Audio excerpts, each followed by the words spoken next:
La bataille d'Austerlitz. La bataille d'Austerlitz a eu lieu le 2 décembre 1805 à Austerlitz, actuellement Slavkov, en République tchèque. Les forces en présence.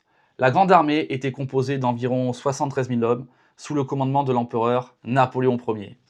La coalition austro-russe était, elle, composée de 85 000 hommes sous le commandement du tsar Alexandre Ier, du général Kutuzov et du général Weyrother. On estime les pertes de la Grande Armée à environ 1500 tués, 7000 blessés et un drapeau pris. Au niveau des pertes de l'armée austro-russe, environ 16 000 hommes tués, disparus ou blessés, 11 000 prisonniers dans toute l'artillerie et 45 drapeaux récupérés.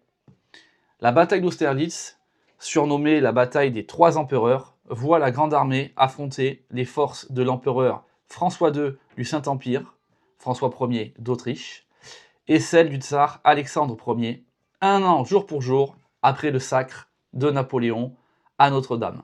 Après avoir détruit à Ulm en octobre 1805 la principale armée autrichienne, Napoléon s'est emparé de Vienne à la mi-novembre sans que le général russe Kutuzov ne tente de défendre la ville, préférant battre en retraite. Tandis que son adversaire refait ses forces, l'empereur, au contraire, voit ses effectifs fondre. Il a dû en effet envoyer le maréchal Ney et le maréchal Marmont dans le Tyrol pour prévenir un retour offensif de l'archiduc Charles-Louis d'Autriche, précédemment aux prises avec le maréchal Masséna et le maréchal Augereau, pour surveiller l'archiduc, Jean qui s'occupe à lever des troupes en Bohême. Le maréchal Bernadotte est stationné dans cette même province, tandis que le maréchal Davout est positionné à Presbourg. Les deux derniers seront rappelés juste avant la bataille. Fin novembre, Napoléon, déjà en large infériorité numérique, environ 50 000 hommes contre 86 000 hommes, a tout lieu de craindre que celle-ci ne s'aggrave. D'autant qu'il n'ignore pas que la Prusse n'attend que l'occasion d'entrer à son tour dans la coalition. Il faut une bataille.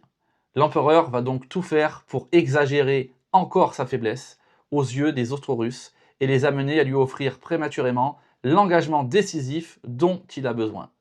Pour cela, il n'hésite pas à se lancer dans une véritable campagne d'intoxication, engageant de fausses démarches préliminaires en vue de négociations, ordonnant à ses troupes de simuler des échecs lors d'engagements partiels et retardant au maximum la concentration de ses différents corps d'armée.